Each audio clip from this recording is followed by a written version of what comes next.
Welcome to the Demeere podcast. We talk about martial arts, self-defense, and a whole lot more. And now your host, Demeere.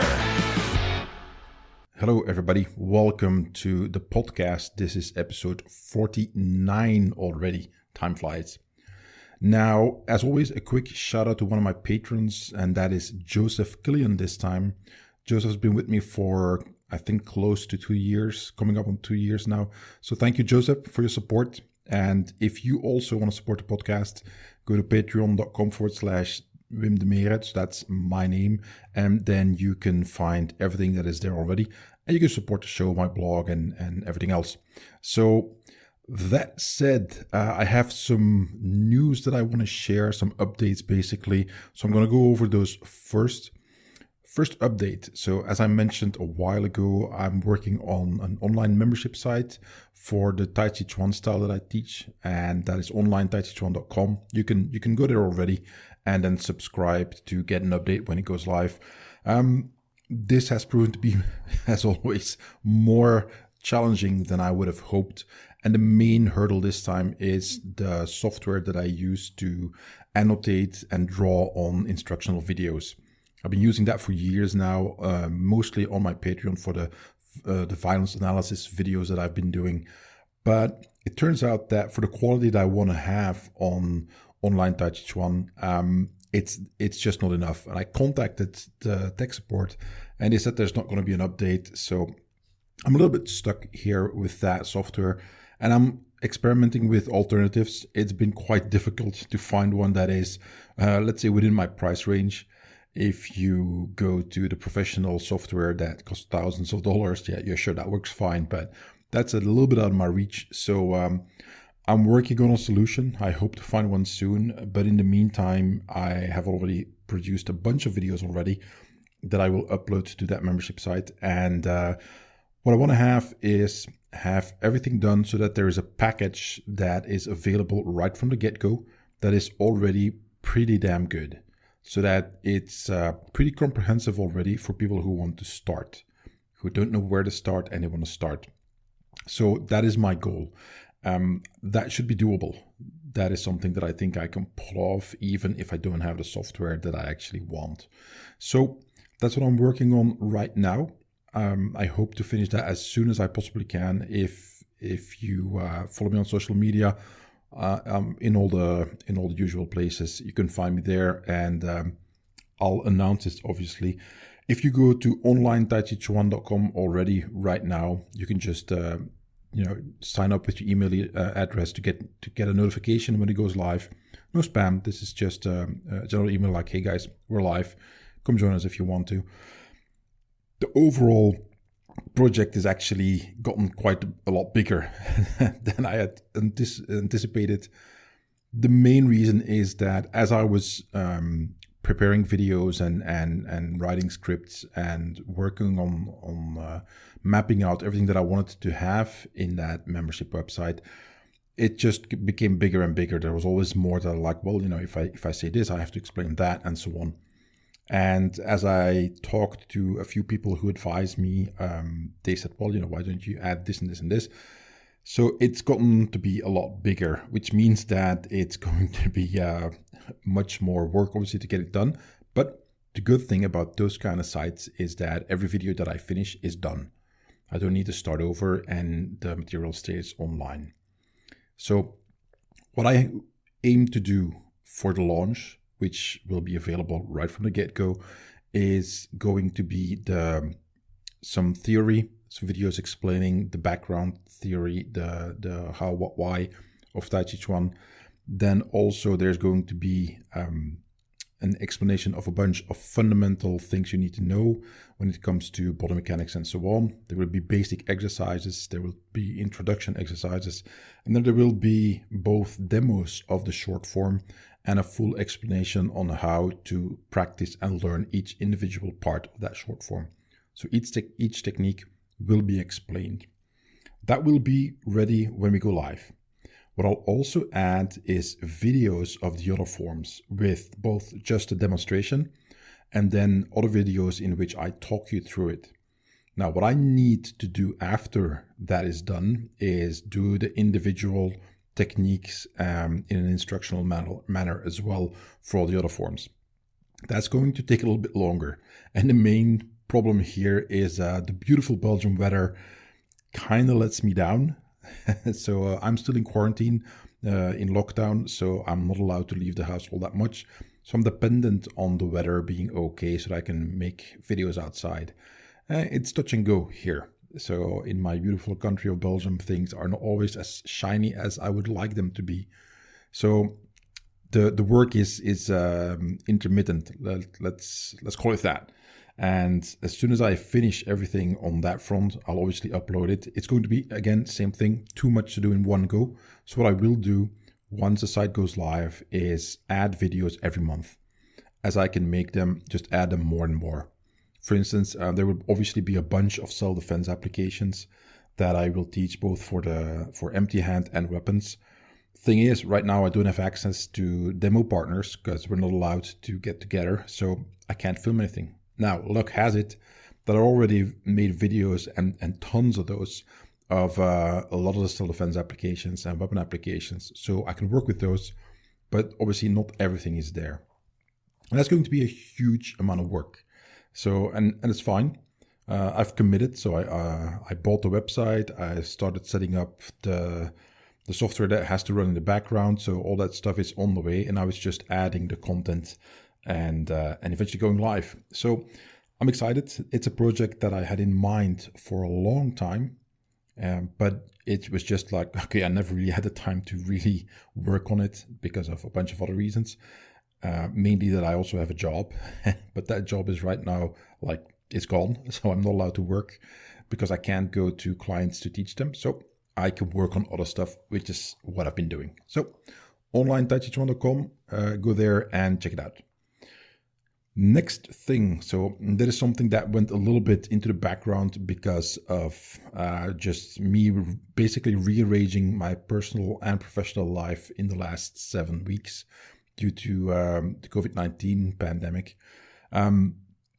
Boxing for Self-Defense 1.5, Training Guide for Using Combinations. That book is not finished yet. I obviously I'm going to finish it. And my patrons, as I promised, you guys will get that for free. The Founding 50, they will get the deluxe version. And once all my patrons have that, then I'm going to publish it, most likely only as an ebook. Why? Well, because I don't have the time to invest in just getting everything done for a paper version as well right now. Might do it in the future, not quite sure. So once that is done, I will let you guys know about it, obviously, all over social media. You won't be able to miss it. So that bonus book is basically, it's going to be in between part 1 and part 2. Part 1 is out. And just a quick shout out to all of you who bought my Boxing for Self-Defense book that is already out on Amazon and everywhere else. It's been amazing to see how much support I've got for that book. It's really heartwarming to see how many people bought it and seem to enjoy it, get a lot of positive feedback. So I want to thank you all for the support, because that's awesome. And as I explained before, there's going to be 3 volumes in that series. So Boxing for Self-Defense 1, which is basically an introduction to the concept. That one has been available since November of last year. And then number 2 will come out as soon as I can start making pictures again with a demo partner, which I have no idea when that will be. But 1.5 is using pictures that I already had from the original photo shoot. So that's why 1.5 will come out next. As soon as I can, the second volume will come out, and then after that, the third volume. So quite a bit of writing work for me, but it's fun. It's a topic that I very much like. Boxing was one of the first martial arts that I really fell in love with, and I still like it a lot. But and I also wanted to do something, basically to give back. Because in many places, you still see that a lot of people have this thing, well, boxing is not really a martial art. And that always floors me, because my typical response is then, have you ever been punched by a boxer? If you think that's not a martial art, maybe you should go to a boxing gym and say that to the guys' faces, see what happens. Anyway, so that is what I want to do. So Boxing for Self-Defense 1.5 training guide for using combinations will come out after I launch Online Tai Chi 1. And hopefully the other volumes will then be able to follow. Again, this is going to depend on what's going on in the world right now. And that is leading me into the main topic of this podcast. I wanted to talk a little bit about pandemic lessons for self-defense. What does that mean? Well, the whole world suddenly changed in a very short amount of time. Over the period of about, let's say, less than 2 months now, maybe a little bit more for some people, life just radically changed. All of a sudden, everybody goes in some sort of lockdown, or there are limitations on what you can do. And all of a sudden you can't work, you can't hang out with your friends, you can't help family. There's a lot of stuff that just all of a sudden gets dumped on you, and you have to live with that.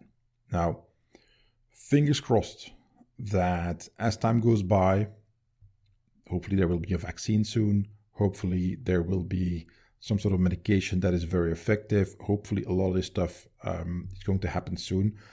Soon is a relative term. So it's going to happen sooner or later, but hopefully it is sooner rather than later.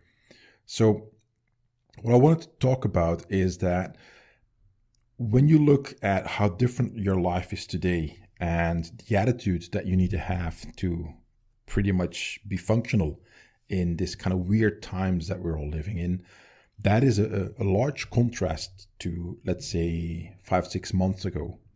So you're basically living a new life. And nobody knows what the future will bring. Nobody knows if we will go back to normal, whatever that may mean. My guess is that for the next few years, we will have to deal with this. And hopefully there will not be another pandemic of a different kind in the wings waiting for us very soon afterwards. But I think it will take a while for things to settle down into some sort of normalcy or some sort of equilibrium in how we manage safety, health, the economy, and all the other factors that are involved in this sudden lockdown period that we're all living through. Now, what if we eventually get to that point where things calm down? Well, how are you going to look back on the period we're living in right now? Now, you can look back on it in different ways. But my main point with this podcast episode is, okay, what can we use for self-defense afterwards? And not just afterwards, obviously right now as well, but I wanted to look at some of the things we see people say and do and act and so on that is a little bit different from what they did before, and draw out those lessons for your own self-defense purposes. Now, before I get in there, the lockdowns, they force a way of living that many people don't understand, and they have a hard time handling it. And that is not necessarily through a fault of their own. So the thing that I'm going to mention is it's not blaming anybody, it's just stating facts as I see them, and then trying to find a way to make it something constructive in a sense that, okay, how can we use that for our own self-defense and well-being? So that's it. Let's get into the meat of the matter. So that is the first topic, and that is self-reliance. What does self-reliance mean for me in this case? Well, the lockdown means that you are by yourself a lot, or also by, being stuck with your family, friends, spouse, whatever. But you are limited to a small number of people that you actually are in touch with, and that you are allowed to be in touch with. One of the things that happened here very early on during the lockdown is that we were pretty much all forced to stay inside, which meant that a lot of goods and services were no longer available. What that means is that you have to do everything yourself. And that is not always easy if you're not used to it. So self-reliance means that you can only rely on yourself to get things done. And that's not always fun. That is not always possible. Sometimes you actually do need help. But what if that help isn't available? So you need to learn to deal with this. And I think that is a vital quality when it comes to self-defense, is that you've all seen all those videos where you see that it's some sort of social interaction and people are in public and there's this conflict that is brewing, and you see somebody putting up a big mouth and escalating the conflict. And when it turns to violence, they are afterwards, after they get the beating, they are outraged that nobody came to their help. Well, I've been seeing this kind of stuff for years, for I think decades now, is that you don't rely on other people to help you in a self-defense situation. If it happens, that's awesome, but you should rely on yourself. That's why it is self-defense. It's you who have to defend yourself. And this is something that is a state of mind more than anything else.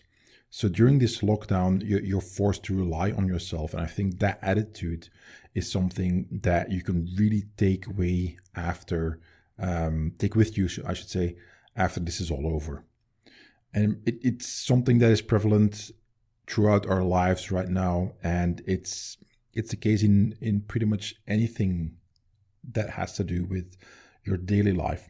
For instance, some people are learning to cook after being alive for decades, sometimes half a century and more. First time in their lives they're learning to cook. Why? Well, because restaurants are closed. Sure, some of them, deliver takeout, but what if you just lost your job and you don't have access to a lot of money, and you know that you're going to have to dip into your savings? You don't know when you will be able to get a job again. So buying takeout several times a day for weeks or months on end, that's just going to ruin you. So you can't. So what do?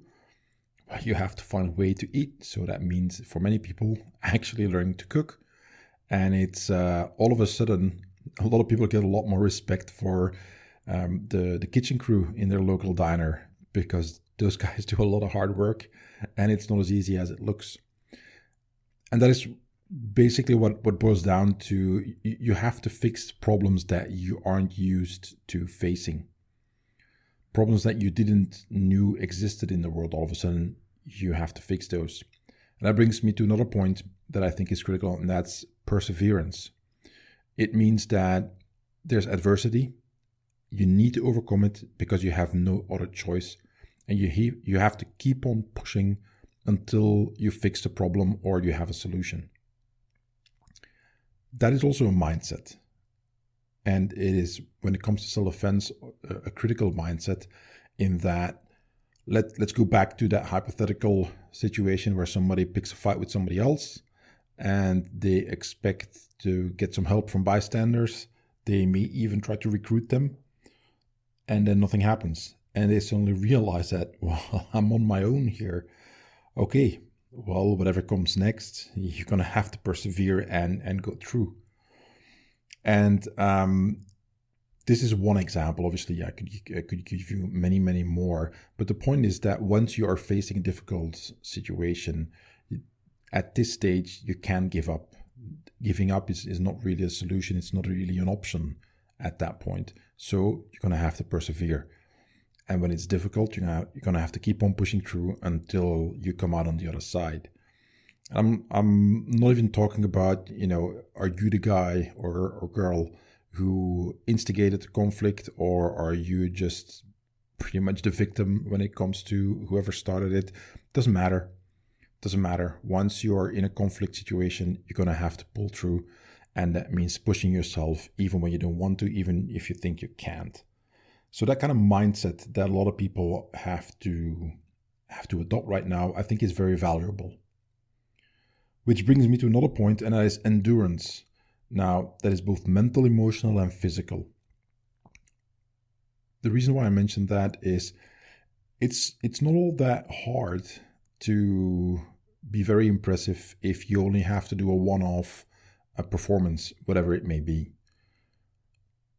Doesn't matter what it is, but you can think of many different examples. But the point is that if all of a sudden you are just thrust into this situation that is a little bit extreme, and you have to dig deep to get through it, and that's fine. You manage to do so. That's great. That's perseverance, and you fix the problem. Awesome.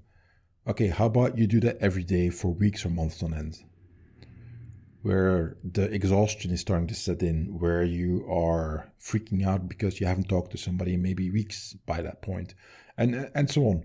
So what I meant with that is that the lockdown period for a lot of people, 1 week, 2 weeks, okay, it's fine. But when we're going here on to 7 weeks now here in Belgium, this is the first day that the measures are easing up a little bit. But for a lot of people, it's still very, very strict. And you have to keep on going. You have to endure this. And it's psychological, it's mental for one part. So that means that your mind starts playing tricks on you and starts, for instance, giving you ideas that maybe you should actually ignore some of the measures that are taken and just go outside and do whatever you want.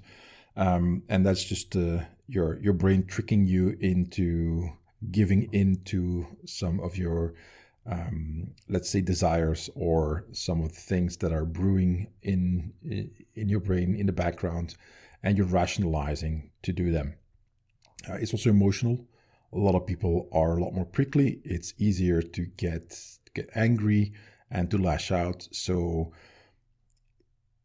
it's one thing to catch yourself like, oh, okay, I'm annoyed at this.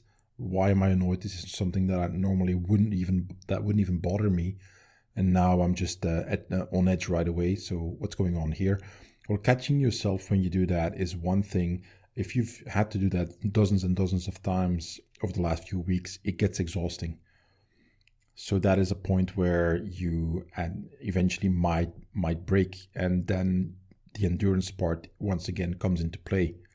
So you have to try to keep lasting. You have to try to keep this going, this self-control for a long time. And endurance is also physical, obviously, because you might not be sleeping well anymore at this point. You might not have the level of exercise that you normally have. A lot of people are Netflixing and chilling. Well, okay, it's good, but if you've been sitting on your ass in the couch for the last few months, yeah, your physical conditioning is going to be downgraded to a pretty low level then as well. So, and it also is not very good for your health. So endurance. Now, a final point about self-reliance that I wanted to make, and this is really something that stresses some of the things that I've been talking about and writing about for a very long time, and is the importance of preparing for emergencies. Remember when the lockdown started to go into effect, the hoarding that happened. I mean, people would just almost loot and plunder supermarkets to get toilet paper, of all things, and a lot of other crap that they actually didn't need, and the things that are useful they also didn't get. So all of a sudden, people understand that, well, I am absolutely unprepared for what might be coming next, and they freak out. They just completely lose their minds and start acting in a very, very destructive way, sometimes self-destructive, very often destructive for others. Now, the hoarding is one example. Well, if you understand the importance of preparation for difficult situations, whether it's an emergency like this, whether it's an earthquake, whether it is a flooding, whether it is a hurricane coming through, whether it's violence, doesn't matter. If you understand the importance, you prepare in better times. For instance, when it comes to this pandemic, well, why didn't you stock up on supplies when there was no emergency? Because you'd have had plenty of time. You could have chosen a lot of the stuff that you actually, that is actually better than what you might have been forced to buy right now, because that was the only thing that was left. And if you prepare in time, you can relax, and you know that you've got enough stock to basically last for a while if you are forced to stay at home. Okay, apply the same principle to self-defense. Prepare beforehand. Now, it doesn't mean that you have to, again, see that so to speak, rapist, mugger, attacker, ninja, brandishing two swords, and coming at you in each dark corner when you walk on the street at night. You don't have to live in fear. You also don't have to live in a state of hypervigilance. You just have to prepare when you have the time to do so. And the same applies here. When you prepare for emergencies, well, you go to a certain level of preparation that is for your situation, whatever that may be, that is adequate, that you can live with, that you think you've covered most bases, and that's it. And if there is no emergency, that's fine, that's awesome, great. But if there is one, like everybody's living through right now, you're very glad that you did the preparation and that you are now better equipped to face whatever comes next. Same principle applies to self-defense. Don't prepare when you need it. It's too late. You prepare beforehand. So that's a lot of stuff that I wanted to mention about self-reliance. There's not a big one, a big lesson that we can learn from this pandemic, and that is awareness of your surroundings. Now, I posted a meme about this a while ago. I posted it on my social media, and it's basically me having a little fun at the expense of other people. And my point was pretty much that a lot of people have been telling for a long time that it's impossible to be aware of your surroundings all the time when you're in public, and you don't have to be paranoid and this and that.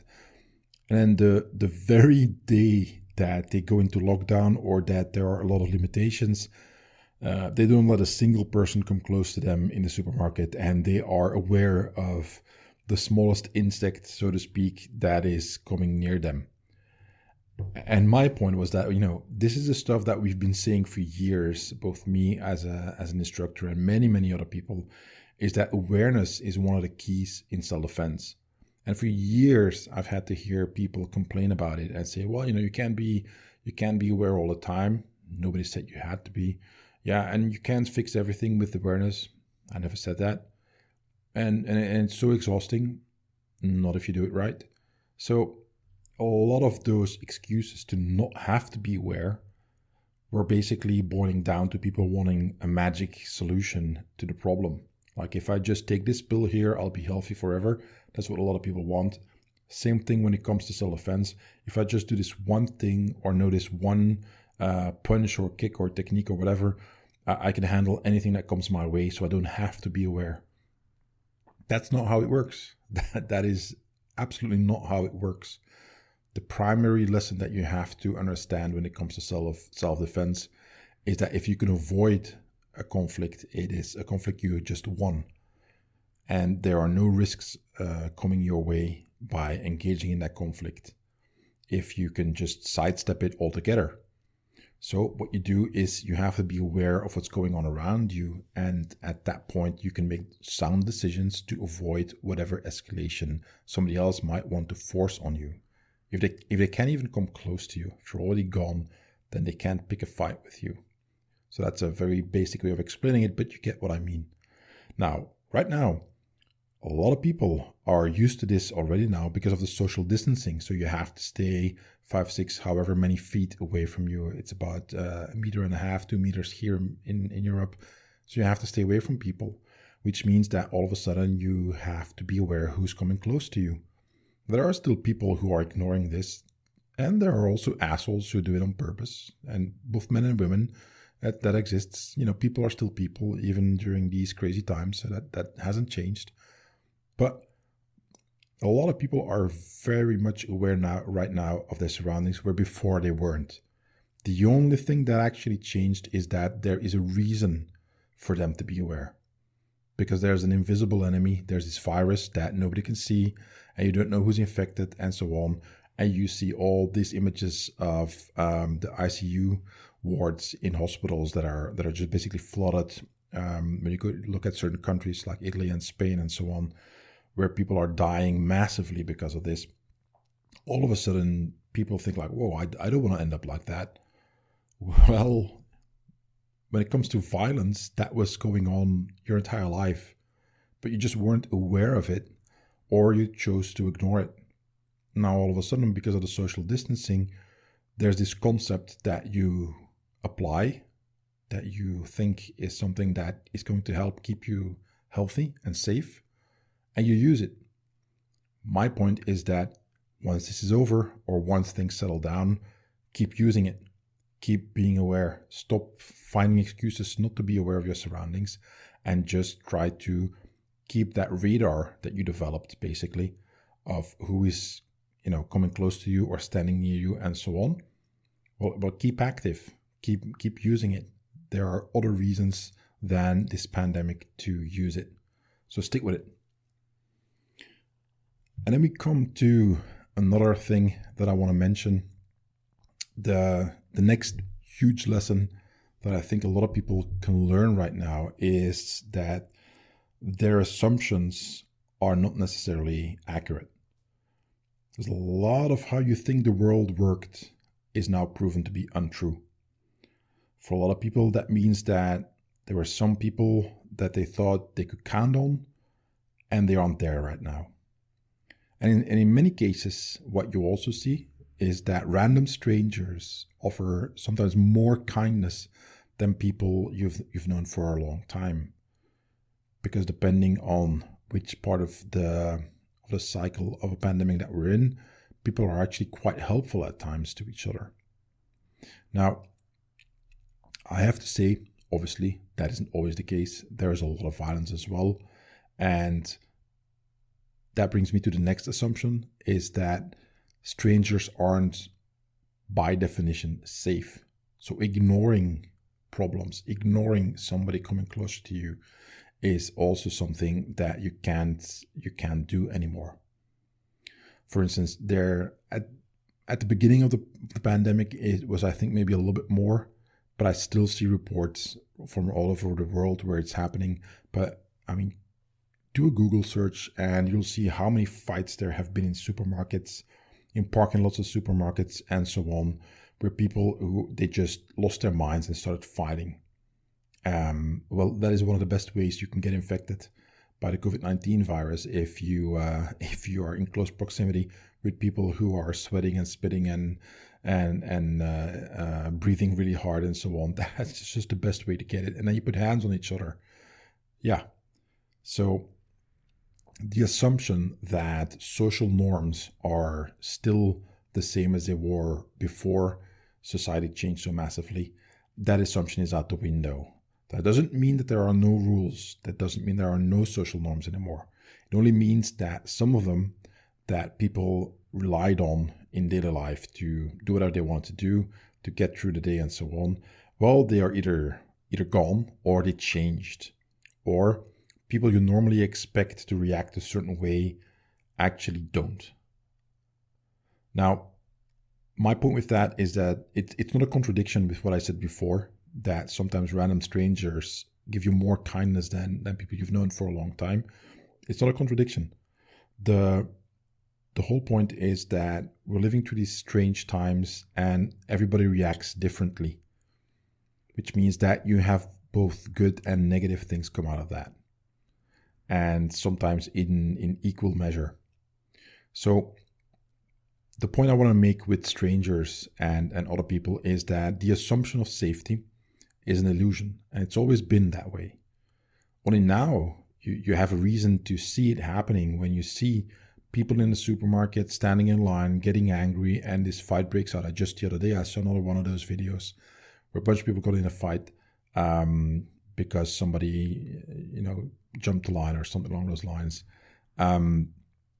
Well, yeah, you see that happening. Well, then you have to take it into account, because whatever you think, whatever you normally do, all of a sudden, if it involves in getting in somebody's face when they act a certain way, you can't, because that is taking a risk. You might infect yourself by doing that. You might bring the virus home to your family and friends. So who knows? So those kind of things are difficult to accept on the one hand and adapt to. And the less you were thinking about these kind of things before the pandemic happened, the more difficult it can be to actually live with them now.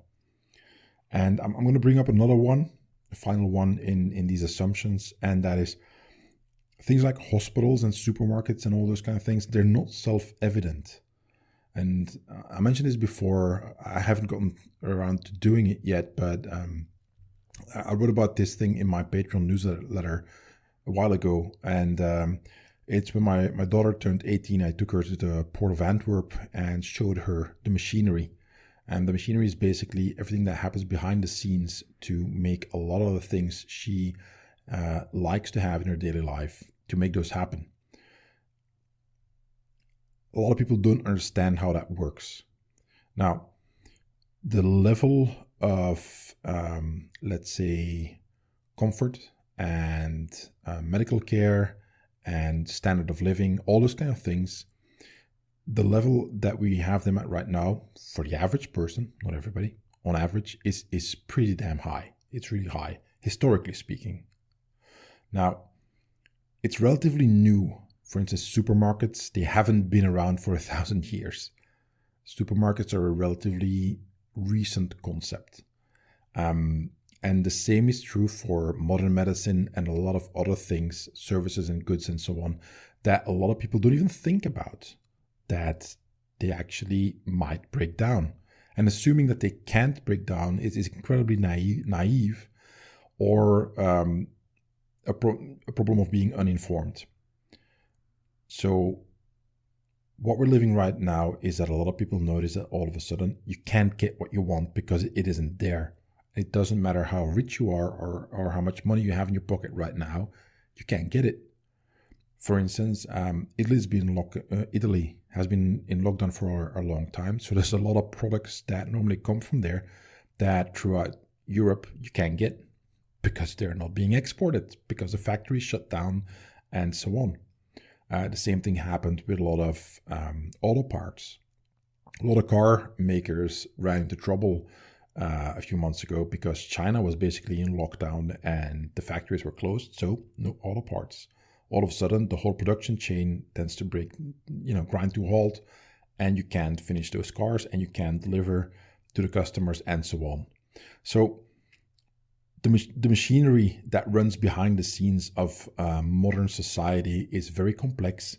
There is an integrated world economy, and this is very difficult to understand if you haven't really looked deeply into it. And a lot of people right now are finding out the hard way that it can actually break down or slow down. Now, my point is this. A lot of you now have to be very cognizant of how you manage your supplies. A lot of people started a vegetable garden. A lot of people are looking into first aid and so on because, well, a lot of people don't want to go to the hospital for minor stuff because that's where you might get infected. And that is one of the things that if this is new to you, is very difficult. Now, I want to make the point that keep the assumption that the machinery cannot break down, get rid of it permanently, even when things quiet down a little bit more. The machinery of a modern society is very, very fragile. It's robust in the sense that we've never lived in a time where fixing when it runs into trouble has been easier. There's so much technology. There's a lot of innovation happening right now. There's a lot going on to make the machinery better. So I'm not talking about that. What I mean is that you see how one virus can basically slow down the entire world economy, and you can see the effects in your daily life then. Well, don't assume that this is going to be fixed forever. Assume that it can happen again and again and again. And the overall lesson in that is that you have to understand that, okay, maybe I should get some supplies. Maybe I should start a vegetable garden. Maybe I should learn how to fix things around the house because the electrician or the plumber won't be able to come all the time. So learn some stuff, and that brings it back to what I said before about being self-reliant. So all those assumptions, think that through. And then I'm going to get to the final lesson that I wanted to mention, and that is one of priorities. Now, what you see now happening is that a lot of people suddenly shift their priorities. Once you massively see people dying, and unfortunately in many countries, there's a lot of people who lost loved ones, you tend to rearrange your priorities. Things that seemed very important for a long time suddenly aren't, and you act accordingly. Well, once this is all over, hopefully, you might want to hold on to that, because shifting your priorities to what is actually important in your life helps you focus on it so much more, helps you get more out of it. I'll give you an example.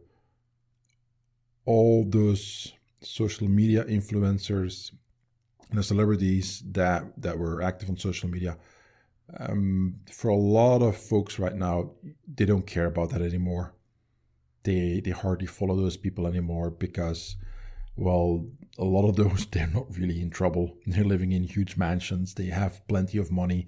They can, ride out this wave of the virus until it's through, and then they'll be fine.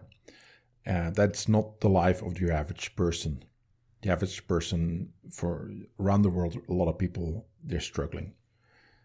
And then those celebrities, those influencers, you don't care what's going on with them or what they say if you have to use everything you have every day just to make sure that you have some food on the table and that you can stay healthy. Why is that so relevant when it comes to self-defense? Well, I'll put a link in the show notes, but I wrote this article a long time ago, Self-Defense Tips for Men, and there are several tips that I think are important to use for self-defense. One of them was to have a mission, and that mission can mean many things, but it mainly means that you focus on getting back safely at the end of the day, and you do the same thing when you go out and leave the house the next day, and so on. So you focus on something specific. If you have a good sense of priorities, and if this pandemic forced you to shift your priorities, well, keep that once this has passed. Keep that, because it's so much easier to walk away from a conflict that is brewing if you have your priorities straight. And that would be pretty much the overall message that I want to share with you all when it comes to the lessons for self-defense that you can take from this pandemic, is that everybody goes through it differently, and everybody is at a different stage of it right now. Some countries, the restrictions have eased a lot. Other countries, things are actually still very bad, and it will be like that for a long time. I don't know where you are as you're listening to this, but my point is that if you shift your priorities to what actually really counts in your life, then that is something that is valuable for the remainder of your life.